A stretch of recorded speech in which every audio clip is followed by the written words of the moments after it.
Hey everybody, Pastor Zach here. Sorry I'm running a little late this morning as we share in this time of discussion.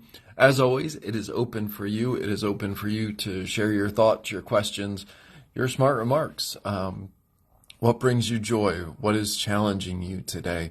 In essence, it is a time for us to build community, to have some time together to focus on what does it mean to live together, even though we may not be physically together.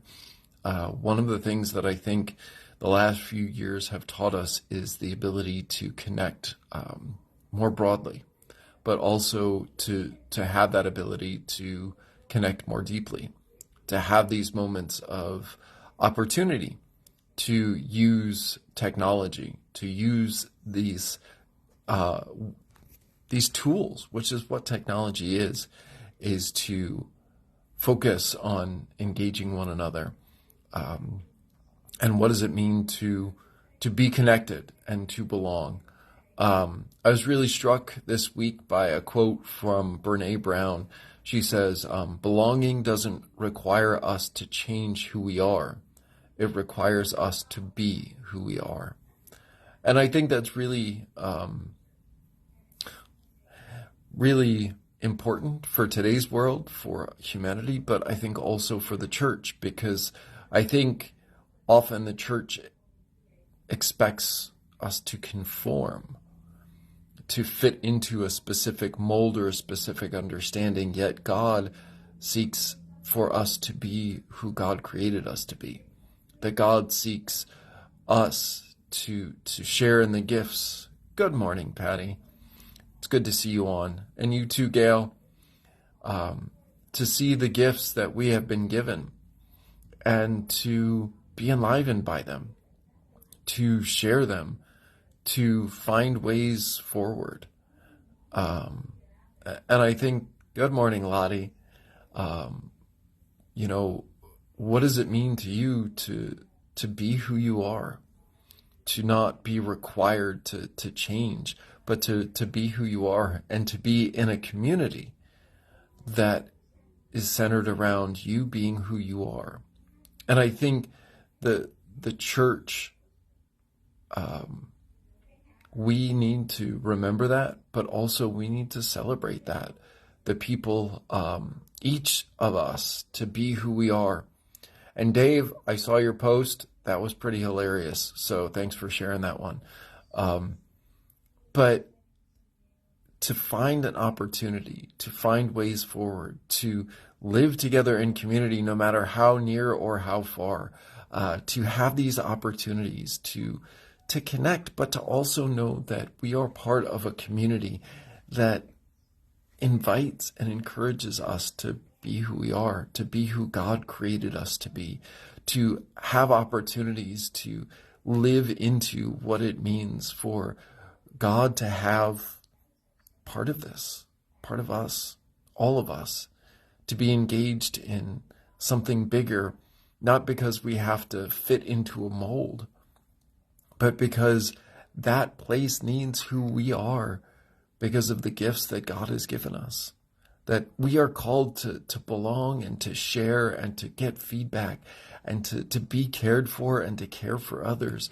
And that's part of what I believe the church's call is. That we are called to gather together to bring about not change in ourselves, to be something we're not, but to be who we are, to be who God created us to be, to have opportunities to live into this and to find new and exciting ways forward together. But to opt to open it, to open ourselves to a God who wants to have a deeper relationship with us, to a God who seeks to connect more fully with us, to a God through community that invites us even when things are difficult. One of our members asked the question. He said he'd love to hear me preach on the statement, God does not give us more than we can handle. I don't believe it. We grow because of the challenges that we are faced with. We grow because God is with us. And if we were never given more than we can handle, we wouldn't need God. We wouldn't need others. But we do. We need each other, and we need God. And therefore, we get stuff that on our own we couldn't handle. But we also have a God who doesn't leave us to ourselves. We have a God who doesn't let us be and forgets. We have a God who goes with us, who is with us, who stands with us, who walks with us, even in those most difficult times, those most painful times, who sometimes leads us into discomfort,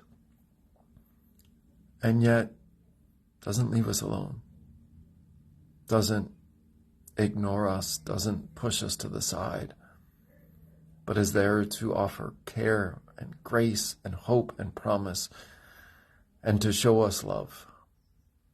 I preached a little bit this Sunday about discomfort and about God being there in the midst of discomfort, but also challenging us to be discomfortable. And yes, I know that's not correct grammar, but to hope and trust in a God who sent his Son so that we may know that God is with us, that we may know that we are made, all of us, in the image of God, and that we are able to connect on a deeper level because of that, that we are able to see God at work, and that any change that happens is a way to help us become who God created us to be, who we hopefully enjoy becoming.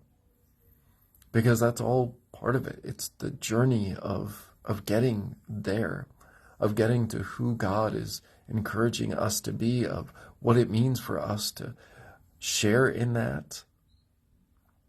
And I think it's important for us to remember that. I think it's vital for us as we go through this season of Lent in the church time, which started on February 14th and goes all the way to the end of March at Easter. We are challenged to be more intentional about our faith, to spend more time with God, whether through prayer, through silence, through reading the Bible. But we can't discount being in community, of finding ways forward. Hey, Joy, of engaging in community, of hearing these opportunities. Joy says, it's your birthday today. Happy birthday, Joy. Having God is vital, period. Absolutely. It is. And it's a challenge for us because it's not always easy. I know a family who is going through so much, and it would be so easy for them to walk away from God, to say that God is doing all of this stuff, is blaming them, or that they could easily blame God for, but in the midst of it all, they go, we need God. It's because of God that we are able to get through all of this. And I think it's an important reminder of that we have a God who walks with us through challenging times, through painful times, through joyful times, through opportunities to connect and to live into one another, and to build that community, both near and far, so that we may find ways to move forward. Thank you, Lottie. I appreciate that. So how do we do it? This past Sunday, I challenged those who were in worship with us to be uncomfortable, to talk with someone about faith, to talk with someone about their life, to pray for someone you are struggling with, to open up a conversation with someone whom you have a disagreement with, to find an avenue this week to be uncomfortable so that your faith may be strengthened. And so I'm going to offer that to you as well, to reach out, to connect, but to know that you are supported, that you are cared for, that you have a God who is nearby, and you have a community here at AELC. Whether you live close or are far, you are in community with us, and we always welcome you to be part of that. Whether you worship with us online only, or on site and online, whether you are able to attend some of our activities, or whether you connect in your community with some of those ideas further out. But I want to welcome you, and I want to challenge you, and I want to invite you into all the different ways to connect with us so that we may be in community more deeply.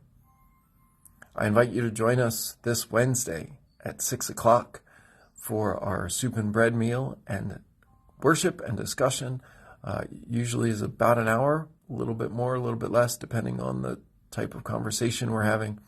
And that is open to just those on site, but then worship is at 8:30 and 10:30 online. Thank you, Lottie, for worshiping with us online. That's great to see.